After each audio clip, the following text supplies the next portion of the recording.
Hi guys, welcome back to another episode of Modifix. My name's Dan and today we are fixing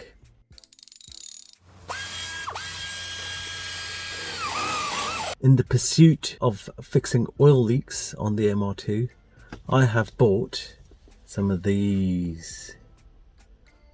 For any of you who are familiar with the MR2, you'll know that the timing chain tensioner always leaks oil. I've changed the O-ring on mine with a genuine Toyota one at least twice now and it's still pissing out oil. So today I'm going to put one of these Viton O-Rings on there. I think that's what they're called, I can't remember. I'll stick a link in the description. And what I'm going to do is put one of those on there, clean all the mating surfaces, do everything properly, make sure it's bone dry, put a bit of sealant around the flange of the timing chain tensioner, and then put it all back together.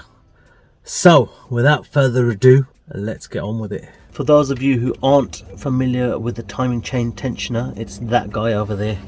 So just coming in past the exhaust, down in the right hand corner above the pulley, you will see this thing here, and it can be quite daunting because it is a timing chain tensioner, so you don't really want to bugger this up, but it's not actually that hard. So there's two 10mm nuts there, and as you can see the bottom one's nice and clean and the top one's a bit rusty, so it's evident that the bottom one's been lubricated well. So what you got to do is undo those two a little bit at a time and you'll feel the timing chain tensioner ping out, and then once those nuts are fully off, then just pull it out. So I'm just going to do that now and then I'll show you what to do next. As you can see there, I've removed both of the 10mm nuts and the thing hasn't budged at all. I think I put a bit of sealant on it last time, so I think that's what's holding it in, so I'm gonna have to carefully ping it out of there. Right, and that's the timing chain tensioner out. As you can see, there is a bit of sealant on there. I'm just going to clean that up. There's the O-ring. The O-ring sits here. It doesn't actually look great, if I'm honest. O-ring sits there. I'm going to swap the O-ring out for one of the Viton ones that I showed you earlier. And then, actually no, first let me show you something else. What you got to do is you got to compress this and then pop that latch over, this latch here, onto that peg. Okay, so what you have to do next is, you see this guy here, just press him down a little bit. Don't know if I can get to that like that, but just need to push him down and then push this down. See if I can do it together. No, I can't.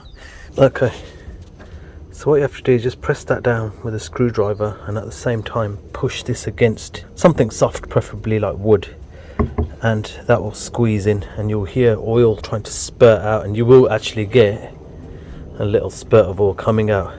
So once that's done, then you make sure this little clippy here is in position and just flip that over so it catches on here, and that's it. Your tensioner is now ready to go back in, but first I'm going to clean it and put the new O-ring on. Alright, that O-ring is quite tight on there. I used a pick to actually get under there, stretch it over and then bring it round and then pull it off, but yeah, it is quite tight on there, so just be mindful of that, and especially if it's cold. If it's a warmer day, it might actually be more pliable. Pull that all the way off and then slide the new one on. Alright guys, I've just spent a good bit of time cleaning that up with a bit of thinners on a rag. You can use any sort of degreaser really. Just don't get too much on this area because you want that to stay wet. But yeah, dry that up nice and then put the new ring on. And then I'm going to put a little tiny bead of sealant around this area before I plug it back in the O. And the new O-ring is on now. That was a bit of a job getting it around all these sharp edges and ridges and stuff, so what I did was actually rested it on there, pulled it around with a pick so it avoided these sharp edges here, and then pulled it around this side and then slid it down. But yeah, you have to be careful with that. So now what I'm going to do is put some sealant on that mating face there, and I might put a bit of lube on the actual O-ring itself, maybe some rubber lube. I've got some special silicone stuff, so I'll do that first and then put the sealant on and put it back in the hole.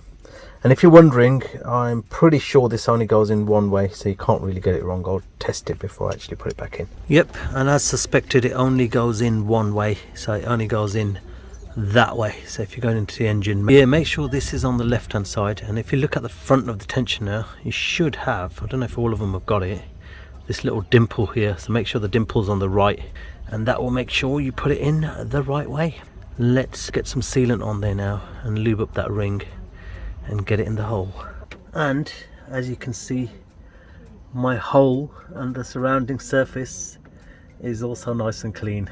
Alright, so now that has been prepared and it's ready to go back in the hole. What I've done is I've given it a very thin bead of this stuff here, gasket maker, and I've given it a light coating. I don't know if you can see that on the O-ring, but I gave it a light coating of fairy liquid. I put the fairy liquid on the pick and I sort of rubbed it on there, and then just use my finger to go around, because I don't want to get the fairy liquid everywhere. I just want to get it where I want it.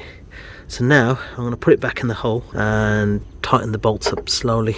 Okay guys, so that's in position now. When you put it in, it doesn't actually go all the way home, so what you're going to have to do is put it in as far as it will go, hand tighten the nuts, and then sort of tighten them a few turns at a time, up down up down up down, until it goes all the way in. And that is the timing chain tensioner all sealed up with a new O-ring back in the hole and fully tightened up.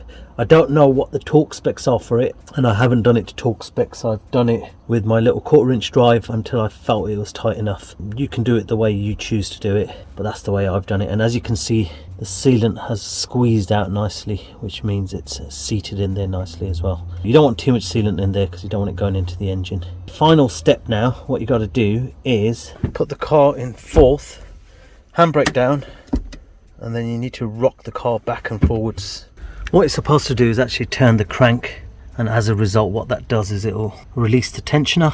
In my case, what I usually do is I put it in fourth gear and then I rock the car back and forwards, and you should hear a click. I'll try and do this whilst I'm recording.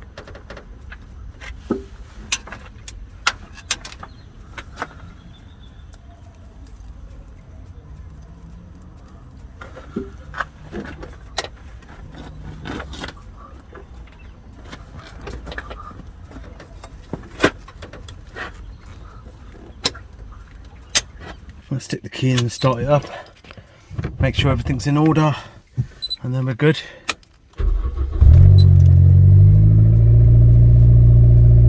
And there you go, she's back to life, back to reality. Alright guys, so that's one timing belt tensioner done. Why do I keep calling it a timing belt tensioner? It's a timing chain tensioner. So that's one timing chain tensioner all done. I hope it's helped you to solve your oil leak on your timing chain tensioner. It's not actually that hard. Just gotta make sure you got a few basic tools. You probably could take the O-ring off with a screwdriver. The old one doesn't really matter. Just make sure you don't scratch up the tensioner. Even with that, I don't think it matters too much. It's only a body. Just make sure you clean it off after and put the new one on carefully and make sure it's lubricated. And I'm not sure if the sealant is absolutely necessary, but I'm sick and tired of changing that bloody thing, so that's getting sealed up. But anyway, hope you enjoyed the video. If you did, give it a thumbs up, give it a like, subscribe to the channel for more juicy MR2 content.